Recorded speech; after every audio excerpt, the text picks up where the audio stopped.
9 to go. Dale Jr.'s just in the driver's seat. I mean, he can go where he wants to, and it affects the cars behind him. He can suck one guy up. Then he moves over and sucks another guy up. And who's coming to the front after being tail out Charlie most of the race? Jeffrey Bodine, first place finisher in the 500. He's right in the middle of that mix in the 09. And the reason he was at Daytona is he missed the big one. Right. They've not even competed in a race since Daytona. Dick Burton.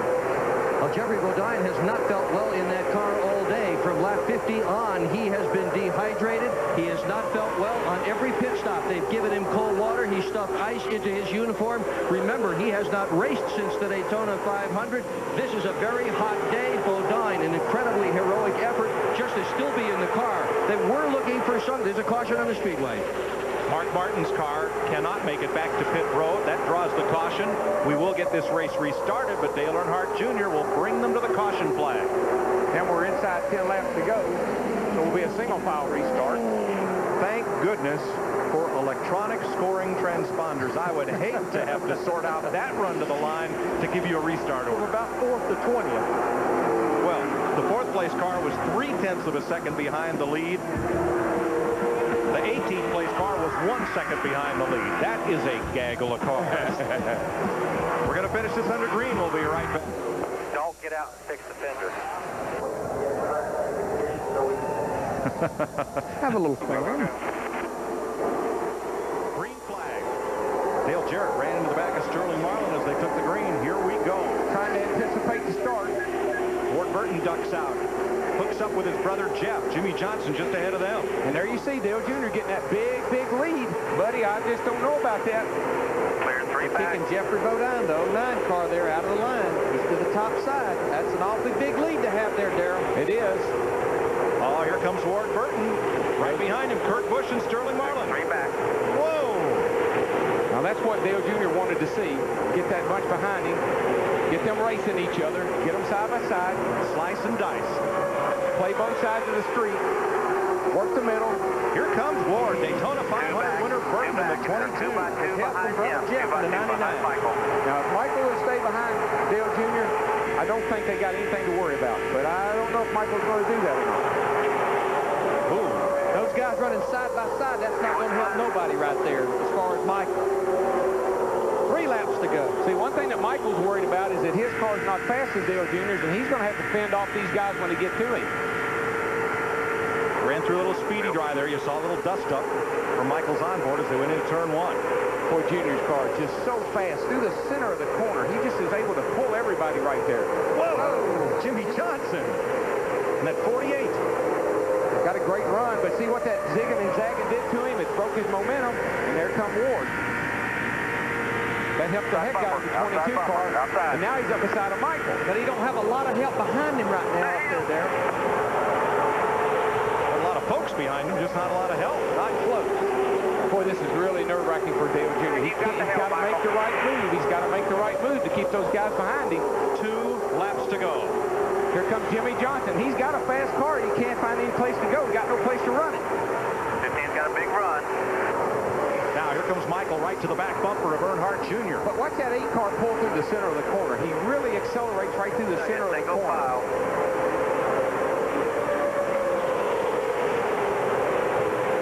Pretty much Dale Earnhardt Jr. spotter, Ty Norris. He's letting him know everything going on behind him. Contact there, Jimmy Johnson, Dale Jarrett. And Dale Jarrett, he's worked himself into the picture, and there's Jeffy Gordon right there with him. Right on his rear bumper, 24 car. Now they kick Jimmy Johnson, the 48 car, up to the high side. He don't have a lot of help. We'll be coming to the white flag, but guys. And 4 of the top 5 as they come to the line. Make that 5 of the top 6. Our 500-mile race winner. All right, 1 more. Whoa, 3 wide in contact in the trioval. 3 car lengths back to the Here we go. 1 lap to go. Darrell, I think if he runs the bottom, it's going to be hard for him to get by him on the high side. Yeah, I don't see any way. I mean, they're going to lay off of him and try to get a run on him, but he's just too fast. 1 lap ago, they got that run. If Kurt Busch can get right to the back bumper of Michael Watson, they may have a chance at Earnhardt Jr. How about that Kurt Busch? Whoa, how about that? That's what Dale Jr. does. Dale Dale got a big run behind Kurt Busch. But you and Michael are single file. They kind of stalemated. They stalemate. Oh, this is Dale Jr.'s in the catbird seat now. Those guys are stalling out behind him. It's just you and bring it on home, buddy. All you got to do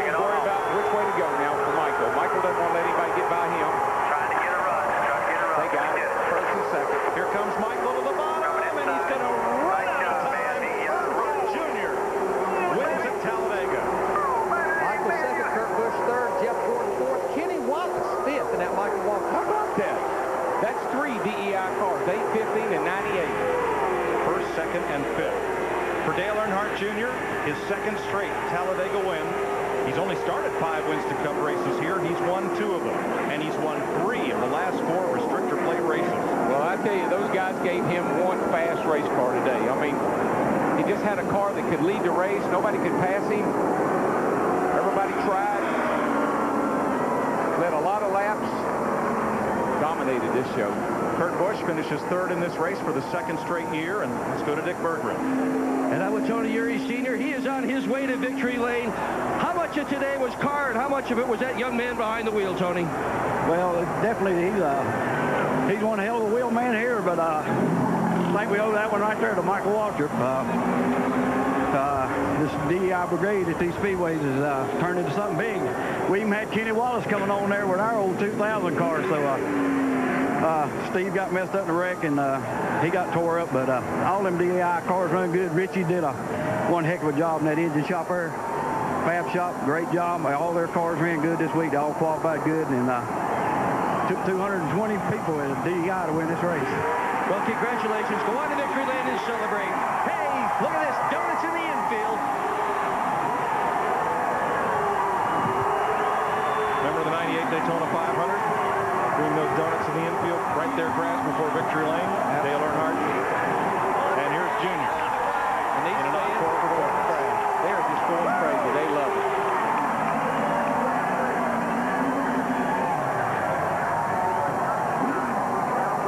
In 9 races this season, quite a group of winners. Dale Earnhardt Jr. has his 5th top 5 finish, 4th win of the season, 5th win on a super speedway, 6th of his career. And it's the 7th straight Talladega win for Chevrolet. And Chevrolet's first win this year, 2002. Michael Waltrip, Kurt Busch, and Jeff Gordon did a great job of coming forward. In 9 races, Darrell, he's the 7th different driver to go to victory lane. Look at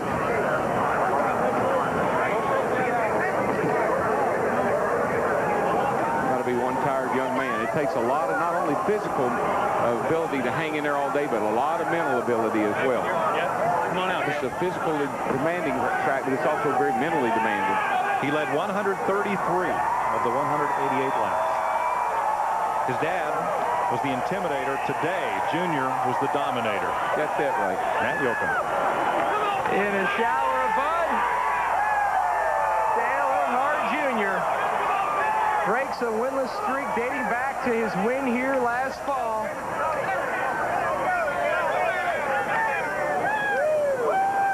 This is a big win. You were a little bit cautiously optimistic about this car after the rebody, but boy, it sure came through today. Yeah, it was. It's a good car. We tore the body off at Daytona, so for it to come back and be as good as it was today says a lot about the fabrication department at Dale Earnhardt Incorporated. They work real hard, and I want to thank all them boys. I mean, this is their race, and what a teammate I got in Michael Waltrip. Not many people, I don't care if they are your teammate, are going to do that for you and help you. So he deserves as much credit as anybody for where we are right now. Now, you and Michael were concerned about the pack of wolves behind you because he was doing all he could to hold them off. How concerned were you that maybe they might get by? Well, I mean, all day we led, so it's like, I don't think anybody can beat the car, but, you know, if they gang up on you, leave you by yourself. I think to be honest with you, I think the 48 had wanted a good enough car to run with us. 12 was good, but wasn't nobody help them because they're rookies, and if, you know, we had about the same car they did. Everybody's seen what we've been able to do on a restrictor place. It ain't no secret. A lot of hard work, and it's paying off.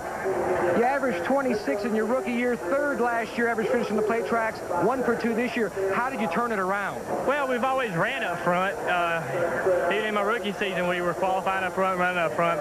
Tony Sr. and the guys have always had good plate cars, always. And DEI has got the best motors, you know. I don't want to say too much because they did keep working, but I'm real happy with what they've done this year. Richie Gilmore and everybody back at DEI. Just a great win for us. We're going to try for that championship. And, you know, we keep doing this, we'll have it. His 6th career win and 84 career starts to Steve Burns. All right, thanks, Matt. Michael Waltrip talking to Steve Meal. Michael, tell us about the closing laps. You told DW it was survival of the fittest. Tell us about the end. Well, I was on him, but his car was just faster than mine today. You know, anytime you get a break like he did on the restart and you can't just come flying in on him, you know he's got a fast car. And we just barely crept back to the back of that car with our Napa Auto Parts Chevrolet and couldn't never make a move. And then on the last lap, Kurt got a big push on us and actually pushed me up the side, Junior, but little too late, but very proud of Richie Gilmore and all the boys at DI that build these engines and these cars. It's a lot of fun to have a car that you know is just going to be one of the best ones here. You know, Junior and I talked before the race, and he said, I believe you're the man today. And, you know, he just was a little bit better. So that was fun, though. What about my Aaron Chevy? My boys, Bobby. Right up there. The Sherrill's Ford posse is looking good. We worked out an agreement with the Dirty Mo posse, Junior and him. And so we got a few things working. Y'all got to come up with a better name than the Sherrill's Ford posse, though.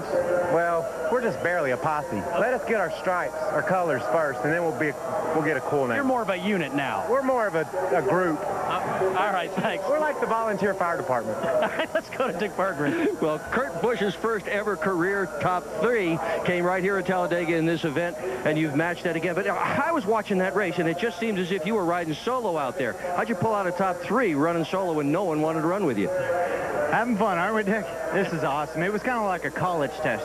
You go in, you sit down, you're overwhelmed because it's such a big room. There's so many guys taking this test. You're trying to be the best of the best so you can be the teacher's pet, so to speak. And you're making decisions. You're working your way through. You're filling in the right answers. You might stumble across 1 or 2, but you keep your head smart, you keep your head down, and you keep working at it. And we ended up with the top 3 today. We were best in class. I think the Fords were really balanced with the Chevys, the Pontiacs, and the Dodges. There's just nothing we had for those DEI cars. They're strong. We need to figure out what they've got going. So we were best in class today. Just an awesome run. This Rubbermaid team's for real. I'm having a gas. We'll try to get this win for Rubbermaid. We got that win for Sharpie, Rubbermaid. We got some more special paint schemes coming. It's just a great combination going on. And this guy is for real as well. To Mike Joy. Thanks, Dick. Dale Earnhardt Jr. is today's winner. Chevy congratulates Dale in the number 8 Monte Carlo as we welcome you to our Aaron's 499 at Talladega post-race show presented by Pepsi. And Dale will tell you the only thing that comes close to Monte Carlo's reputation on the track is its reputation on the street. More champions depend on Chevy. We'll be there. He led all but 55 laps today.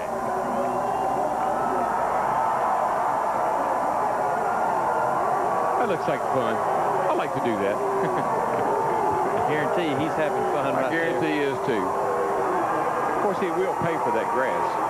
NASCAR officials have reviewed the 5th place finish of Kenny Wallace to determine whether or not he unfairly improved his position by going below the yellow line on the final lap.